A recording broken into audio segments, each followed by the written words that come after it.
የህዝብ ተወካዮች ምክር ቤት መጋቢት 21 2015 ዓ.ም የኢትዮጵያ ዲጂታል መታወቂያ ረቂቅ አዋጅን አጽድቆ ኢትዮጵያ ዲጂታል መታወቂያዋን ከሚጠቀሙ አገራት መካከል እንድትካተት በር ከፍቷል።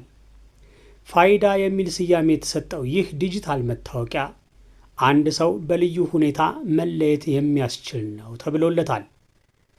መታወቂያው በሙከራ ደረጃ ሲተገበር ቆይቶ የአዋጁን መውጣት ተከትሎ በይፋ ተግባራዊ መሆን የጀመረው በአሁኑ ወቅት በኢትዮጵያ ውስጥ በርካታ ተቋማት ለሚሰጡት አገልግሎት የፋይዳ ዲጂታል መታወቂያን በአስገዳጅ ጥቅም ላይ እንዲውል በመጠየቅ ላይ ይገኛሉ። ከፋይዳ መታወቂያ ጋር የተያያዙ ሊያውቋቸው ለሚገቡ ወሳኝ ጥያቄዎች ምንድን ናቸው? የፋይዳ ቁጥር የሚባለው የዲጂታል መታወቂያ ሲሆን ቴክኖሎጂን በመጠቀም የሰዎችን የተመጠነ ግላዊ መረጃዎችን ወይም የባዮሜትሪክና ዲሞግራፊክስ በመሰብሰብ አንድ ሰው አንድ ነው በሚል መርህ እያንዳንዱን ዜጋ በልዩ ሁኔታ መለየት የሚያስችል ስርዓት መሆኑን የብሔራዊ መታወቂያ ፕሮግራም ያስረዳል። በውስጡም መሰረታዊ የግል መረጃዎች የሚባሉትን ስም፣ ጾታ፣ የትውልድ ቀን እና የመኖሪያ አድራሻን ይይዛል። በተጨማሪም ለኮሚኒኬሽን እና ለማረጋገጫ የሚያገለግሉ ኢሜይል እና ስልክ ቁጥርን አካቷል። ዋናው መረጃ ደግሞ ባዮሜትሪክ ነው። ይህም የሁለት የአይን የአስሩም የእጅ ጣቶችና የፊት አሻራን ይይዛል። እነዚህ መረጃዎች ከተሰበሰቡ በኋላ ተጨምቆ ወደ 12 አሃዝ ልዩ ቁጥርና ወደ 16 አሃዝ ተለዋጭ ቁጥር ተቀይሮ ለተመዝጋቢው ይሰጣል። አንድ ሰው ተመዝግቦ ቁጥር ደረሰው ማለት ዲጂታል መታወቂያ አለው ማለት ነው። የዲጂታል መታወቂያ የማግኘት መብት ማንኛውም ዲጂታል መታወቂያን ለማግኘት መሰረታዊ የግል መረጃን በመስጠት የተመዘገበ ነዋሪ የዲጂታል መታወቂያ የማግኘት መብት አለው ይላል አዋጁ። በአካል ጉዳት ወይም በሌላ ከአቅም በላይ በሆነ ምክንያት ተመዝጋቢው መረጃዎችን መስጠት አለመቻሉ ከተረጋገጠ በፎቶግራፍ ብቻ በመመዝገብ ዲጂታል መታወቂያው ሊሰጠው ይችላል። በዲጂታል መታወቂያ ስርዓት የሚመዘገቡና በዲጂታል መታወቂያ ማስረጃ ላይ የሚገለጹ የግል መረጃዎች በፌዴራል መንግስት የሥራ ቋንቋ ምዝገባ በሚካሄድበት ክልል የሥራ ቋንቋና በእንግሊዝኛ ይሰፍራሉ። በዲጂታል መታወቂያ ስርዓት የሚመዘገብም ሆነ በዲጂታል መታወቂያ ማስረጃ ላይ የሚወጣ መረጃ ተቋሙ በሚያወጣው መመሪያ መሰረት በተጨማሪ የሀገር ውስጥ ቋንቋ ሊመዘገብ ይችላል። በኋላ አላየንም፣ አልሰማንም፣ አላወቅኩትም፣ ማንነቴን፣ ገንዘቤን ተዘረፍኩ ማለት አይሰራም።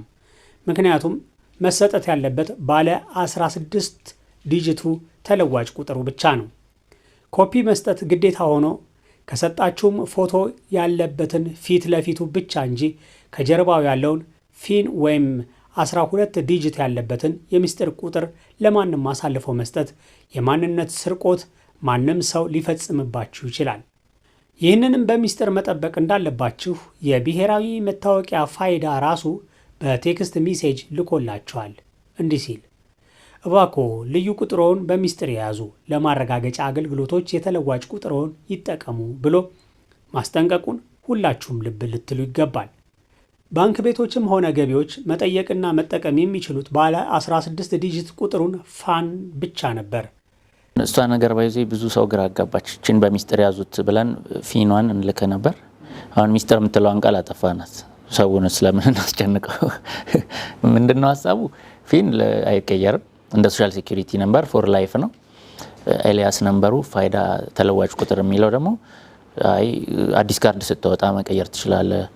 ይሄንን ለብዙ ሰው ብዙ ቦታ ስለበተንኩት ይቅርብኝ ይሄን አልተጠቀመውም ብለ ሌላ ማውጣት ትችላለህ። አዲስም ፋን ብታወጣ ስቲል አዘሰም ሰው ስለሆንክ ከፊኑ ጋር ማፕድ ነው፣ ሊንክድ ነው። ስለዚህ ፋንህን እንድትጠቀመው ነው። አሁን አዲስ በፊት ስንሰራቸው የነበሩ ኢንተግሬሽኖች ፊን የሚጠይቁ ነበሩ። እሱ ደግሞ ጥሩ አሰራር ስላልሆነ አሁን ብዙ ቦታ በፋን ብቻ የሚሰራ አድርገናል። አሁን ቴሌብር ላይ ገብተ ፕሪንት ብታዝ ገቢዎች ጋር ብትሄድ ፋን ነው የሚጠይቁ፣ ተለዋጭ ቁጥሩን ማለት ነው። አሁን ደግሞ አዲስ ቬሪፋይድ ዳቱ የሚል አዲስ እንትን እየለቀቅን ነው ኢንተግሬሽን። እሱ ደግሞ ኢቨን ፊንም ፋንም ቢወስድ ራሱ ለእንትኑ ለባንኩ ወር ለዚህ ለሶስተኛ ወገን አይሰጣቸውም። አንተ መሆንን ብቻ ያረጋግጥና ዩኒክ ቶክን ብቻ ነው የሚሰጣቸው። ስለዚህ አንተ ሳታቅ አንዱ ከሌላው ጋር አሁን አንዱ ባንክ ከሌላው ባንክ ጋር አንዱ ባንክ ከጤና ከሆስፒታል ጋር ያላንተ ኮንሰንት እንዳይነጋገር የግለሰቡን ግላዊ መረጃ ለመጠበቅ ማለት ነው። የቀበሌ መታወቂያ የአንድ ቀበሌ ነዋሪ የሚለዩበት ነው። የፋይዳ መታወቂያ ደግሞ ከኢትዮጵያውያን በተጨማሪ ስደተኞች ጭምር ኢትዮጵያ ውስጥ እስካሉ ድረስ መውሰድ የሚችሉት መታወቂያ ነው። የቀበሌ መታወቂያ የነዋሪዎችን አድራሻ በማረጋገጥ ለነዋሪዎች አገልግሎት የሚሰጥ ነው። በአሜሪካ የአንድ ግዛት ነዋሪ የነዋሪነት መታወቂያ ወይም የመንጃ ፈቃድ አለው። ከዚህ በተጨማሪ ሶሻል ሴኩሪቲ ቁጥር ይኖረዋል። ሶሻል ሴኩሪቲ ቁጥር በፌዴራል ደረጃ የሚያገለግል ሲሆን በየግዛቱ ደግሞ የመኖሪያ መታወቂያ ይሰጠዋል። አገልግሎታቸውም የተለያየ በመሆኑ የቀበሌ መታወቂያን መተካት አለመተካት አጀንዳ መሆን የለበትም። አንድን የቀበሌ አገልግሎት ለማግኘት የቀበሌው መታወቂያ አስገዳጅ የሚሆንበት ጊዜ አለ። በዚህ ወቅት ፋይዳ መታወቂያ አገልግሎት አይሰጥም። ለምሳሌ ውልና ማስረጃ ሲኬድ ፋይዳ መለያ ይጠየቃል። ለአንዳንድ አገልግሎቶች ደግሞ ግዴታ የነዋሪነት መታወቂያ ከፋይዳ በተጨማሪ ሊጠየቅ ይችላል። ነገር ግን አስተባባሪው እንደሚሉት ወደፊት ሁለቱን ለማስተሳሰር እየተሰራ በመሆኑ ስራው ሲጠናቀቅ እርስ በርስ ስለሚናበቡ አንዳቸውን በተናጠል መጠየቁ እንደሚቀር አመልክተዋል። ፋይዳ መታወቂያ ማውጣት የሚችሉት እነማን ናቸው? በአዋጁ አንቀጽ 16 ንዑስ አንቀጽ 1 መሰረት የፋይዳ ዲጂታል መታወቂያ የአንድን ሰው ማንነት ለማረጋገጥ እንደ ሕጋዊና በቂ ማስረጃ ተደርጎ ሊወሰድ እንደሚገባ ተደንግጓል። ፋይዳ መታወቂያ በዕድሜም ሆነ በዜግነት ገደብ ያልተደረገበት በመሆኑ በየትኛውም ዕድሜ የሚገኙ ሕፃናትና በሕጋዊ መንገድ በኢትዮጵያ የሚኖሩ የውጭ አገር ዜጎች መመዝገብ ይችላሉ። በአዲስ አበባ ከሲቪል ምዝገባ ጋር በትምህርት ቤት መመዝገብ መጀመሩን የተናገሩት አስተባባሪው አቶ ዮዳሄ ልጆች የልደት ሰርተፍኬት ሲወስዱ በተመሳሳይ ጊዜ የፋይዳ ቁጥር መውሰድ እንደሚችሉም ገልጸዋል። ከ5 ዓመት በታች ለሆናቸው ወላጆች ምስክር ሆነው ፋይዳ ቁጥር እንዲወጣላቸው ይደረጋል።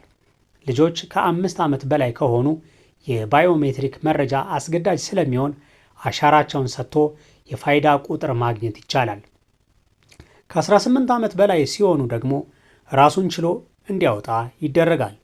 ፋይዳ ከሌሎች መታወቂያዎች በምን ይለያል? ፋይዳ መታወቂያ በዋነኝነት ከሌሎች መታወቂያዎች የሚለየው በብሔራዊ ደረጃ ወጥነት ያለው መሆኑ ነው። የምዝገባውና የቁጥር አሰጣጡ ወጥ በሆነ መልኩ በሀገር አቀፍ ደረጃ የሚሰጥ ይሆናል። ፋይዳ የሚለይበት ሌላኛው መንገድ ደግሞ ካርድ አለመሆኑ ነው። የፋይዳ ቁጥር ያለው ሰው መታወቂያ አለው ማለት ነው። ይህንን በመጠቀም ከሌሎች ተቋማት ጋር የሚያስተሳስር የመለያ ስርዓት ያለው ነው። አበቃን።